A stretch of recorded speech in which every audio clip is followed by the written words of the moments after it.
मृतका के परिजन को 3 लाख रुपए का मुआवजा दिया जाए। मध्य प्रदेश मानव अधिकार आयोग ने अस्पताल प्रबंधन की लापरवाही को जिम्मेदार माना। सिविल अस्पताल लांजी के प्रबंधन व स्टाफ की लापरवाही से हुई प्रसूता की मौत। पूर्व विधायक किशोर समरीते ने लगाई थी याचिका। मानव अधिकार मध्य प्रदेश आयोग ने बालाघाट के लांजी स्थित सिविल अस्पताल में एक प्रसूता की मौत के लिए अस्पताल प्रबंधन और स्टाफ की लापरवाही को जिम्मेदार माना है। आयोग ने राज्य सरकार को आदेश दिए हैं कि मृतका के परिजन को 3 लाख रुपए का मुआवजा दिया जाए। आयोग ने कहा कि यदि आदेश का पालन सुनिश्चित नहीं किया गया तो मामले पर पुनः सुनवाई की जाएगी। इस संबंध में विधि विभाग के रजिस्ट्रार ने प्रदेश के मुख्य सचिव को पत्र लिखकर आयोग के आदेश का पालन सुनिश्चित करने को कहा है। गौरतलब है कि 7 मार्च 2022 को लांजी के सिविल अस्पताल में संगीता पांचे के बच्चे को जन्म देने के दौरान मृत्यु हो गई थी।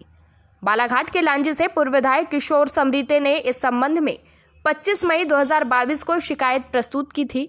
शिकायत में यह भी कहा गया था कि वर्ष 2005 से वर्ष 2022 के दौरान बालाघाट के सिविल अस्पताल में करीब 600 बच्चों और 500 गर्भवती महिलाओं की मौत हो चुकी है।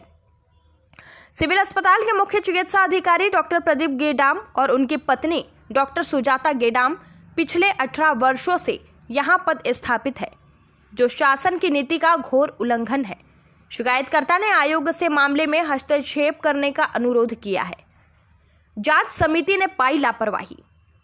आयोग के निर्देश पर अपर सचिव ने जांच समिति गठित की। रिपोर्ट में यह बात सामने आई कि अस्पताल में भर्ती करने के बाद मृतका की आवश्यक जांच नहीं की गई। इसके अलावा डिलीवरी में देरी हुई और संबंधित नर्सिंग स्टाफ की ओर से रक्त की व्यवस्था करने के लिए परिवार को सूचित नहीं किया गया। संगीता की मौत खून नहीं मिलने के कारण हुई है। नर्सिंग कर्मचारी तुलसी बिसेन और रानी वानखेड़े को इलाज में लापरवाही बरतने और डॉक्टर सुजाता गेडाम को अपने कर्तव्यों के पालन में लापरवाही बरतने का दोषी पाया गया है। मामले पर सुनवाई के दौरान आयोग ने पाया कि दोषियों को केवल कारण बताओ नोटिस जारी किए गए। लांजी से पवन कश्यप की रिपोर्ट। क्या नाम है आपका? लक्ष्मीनारायण पाचे। कहाँ के निवासी? पीपलगांव। जैसा कि अभी कुछ वर्ष पूर्व आपकी पत्नी संगीता पाचे का जो प्रसूता के दौरान मौत हुई थी, तो क्या कारण था पूरा? ये यहाँ के लापरवाही के कारण, सिविल हॉस्पिटल के लापरवाही के कारण हमारे को ब्लड के इन लोगों ने बताया ही नहीं। तुरंत अगर इन लोगों को ब्लड का बता देते तुरंत की कमी के कारण तो हम कैसे अरेंजमेंट करते हैं। ये लोगों ने डायरेक्ट किलर कर दिया, बोले रेफर करवा दिया। अच्छा, तो फिर आपने क्या किया उसके लिए? यहाँ से सीधा हमको बालाघाट गोंदिया जाओ तो बालाघाट जाओ बोले। कौन बोल रहा था ऐसा? वहाँ से वो मैडम बोली। कौन सी गीता मैडम? मैडम। गड़ाम सुजाता। सुधा गेडाम। फिर और वो भी वहाँ सामने आई नहीं। वहाँ जो नर्स वगैरह थे उनको बताया कि ये लोगों ने इनको रेफर कर दो गई। और जो कि हम मैडम को बोले भी, मैडम तो सामने आओ, हमको बताओ क्या कारण क्या नहीं। उन्होंने कुछ भी नहीं बताया। अच्छा, वहाँ जाने के बाद में मतलब थोड़ी देर तो रही, बाद में फिर मैंने दम तोड़ दी। हाँ, दम तोड़ दी। तो ये लापरवाही सुजाता गेडाम की। सुजाता गेडाम। तो फिर आपने कहाँ शिकायत की उसकी? मैं लांजी पुलिस थाने में शिकायत करवाया था और समिति के पास में भी गया था। कौन समरीत है? किशोर समरीत। अच्छा, सर हमारा ऐसी प्रॉब्लम है, हमारे को ऐसी लापरवाही के कारण ऐसे काम हुआ है, इनकी गलती की वजह से ये सब हुआ है। तो अभी जैसे कि आदेश हुआ है मानव अधिकार आयोग से जो आदेश हुआ है, हाँ।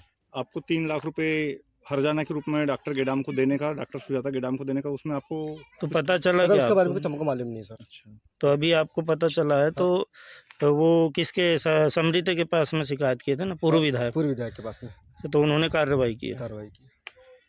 तो अभी आदेश प्राप्त अभी आने को है आपके पास में? हमारे पास में आया नहीं अभी तक।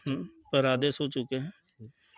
तो क्या चाहते हैं बाबा आगे उसमें? सर मैं सोचता हूँ क्या हमको मतलब उसका कुछ मतलब कानूनी कार्रवाई हो, उनके खिलाफ उनके खिलाफ दंडात्मक कार्रवाई होना चाहिए। हमको कुछ न्याय मिले और उनके खिलाफ पैसे के साथ साथ कुछ कानूनी दंडात्मक कार्रवाई होना चाहिए। आप यानी सोच रहे हैं कि उन पे कार्रवाई हो और ऐसा किसी दूसरे के साथ ना मत हो, यानी एक के साथ में हो कि दूसरे साथ में मत हो, बस हम ये चाहते हैं। आज दुनिया में ऐसे बहुत से लोग हैं जो अपने सरी टोला से लेके तो केरल टोला से मतलब बहुत से लोग ऐसे हुए जो उनके कारण ऐसे हुए हैं, उनके हाथों से यानी कई मौतें हुई है। पर ये लोग बात को दबा देते हैं। हम नहीं चाहते कि ऐसी दोबारा हमें जैसे मेरे साथ में हुआ किसी और के साथ हो। यही मैं तो चाहता क्या आप इस आदेश से खुश हैं? खुश सर, बस न्याय मिलने से मेरे को बस हो गया। इतना ठीक चाहता हूँ मैं। ठीक। सर जैसे कि कुछ वर्ष पहले 7 मार्च 2022 को सिविल अस्पताल लांजी में संगीता पाचे जो प्रसूता थी उसकी मौत हो गई थी, तो जिसकी शिकायत आपने आगे किए थे, तो क्या हुआ सर उसमें? देखिए अभी मिल रहा है में 10वें महीने में उसमें आदेश हुआ है। ह्यूमन राइट कमीशन ने 3 लाख रुपए देने का चीफ सेक्रेटरी मध्य प्रदेश शासन को निर्देश किया और जितनी भी इनने जांच करवाई यहाँ पे CMHO ने, उसमें उसने बचाने का प्रयास किया। जो जांच रिपोर्ट ह्यूमन राइट कमीशन को भेजी गई, तो उसमें ह्यूमन राइट कमीशन ने जांच रिपोर्ट को भी गलत माना और इसकी जो कार्यशैली उस पर भी उसने सवाल उठाया। दूसरी बात और है कि इससे पहले भी ह्यूमन राइट कमीशन ने 2012-13 में करीब इसके 18 साल के कार्यकाल में 100 से ज़्यादा बच्चों की और प्रसूताओं की मतलब मौत हुई, उस मामले में भी इसके खिलाफ टिप्पणी किया हुआ है। तो वो भी मैटर सरकार के पास है। दूसरी इस मैटर को संगीता पाचे, जो उसका पति लक्ष्मी नारायण पाचे सोनासरा निवासी है, तो उसकी सास ने मुझे ला के दिया। मुझे लगा कि ये गंभीर मैटर है। दूसरा, आपको पता होना चाहिए जननी प्रसव योजना में शायद ये मध्य प्रदेश का पहला केस होगा जिसको ह्यूमन राइट कमीशन ने उसमें रिवार्ड पास किया और वो मृतक परिवार को पैसा दिया, क्योंकि बहुत सारी मौतें हो रही है मध्य प्रदेश में। और सर जैसे कि कुछ बात और सामने आ रही है कि गेड़ाम देखिए आशा कार्यकर्ताओं को 3500 रुपये मिलता है जननी प्रसव योजना में, जो जच्चा बच्चा को लेके आते हैं।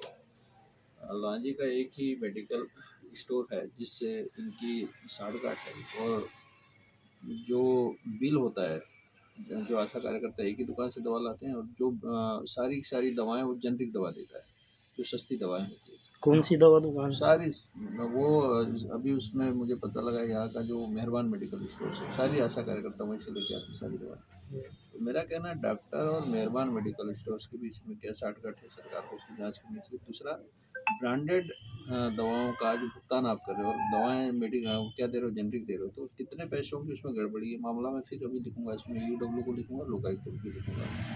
तो कितना कमीशन वहाँ से बना है, दवाई दुकान वाले ने कितना लोगों को गलत तरीके से दवा दी, इसकी जाँच कराएंगे। दूसरी बात, आपको पिछले बार अभी इलेक्शन कमीशन को लिखा था मैंने कि एक डॉक्टर दंपति है जो 18 साल से पदस्थ है। सिविल सर्विस कंडक्ट रूल में किसी भी व्यक्ति को मैक्सिमम क्लास 1 है उसको 5 साल से ज़्यादा आप नहीं रख सकते, 3 साल से 5 साल। आप 18 साल से एक ही स्थान पे हो, डॉक्टर क्या नहीं मिल रहा है? ट्रांसफ़र पॉलिसी क्या सरकार ने खत्म कर दी क्या? इससे इनको एग्जाम कर दिया, इनको छूट दे दिया? सब कुछ नहीं। दूसरा, इनके साथ में मनीष पांडे भी लोकल यहीं का निवासी, ये दोनों डॉक्टर भी बालाघाट जिले के निवासी। तो समय समय पे अगर सरकार बदलते रहती तो जो वातावरण है अस्पताल का बदलता। 2 डॉक्टरों का नाम क्या है?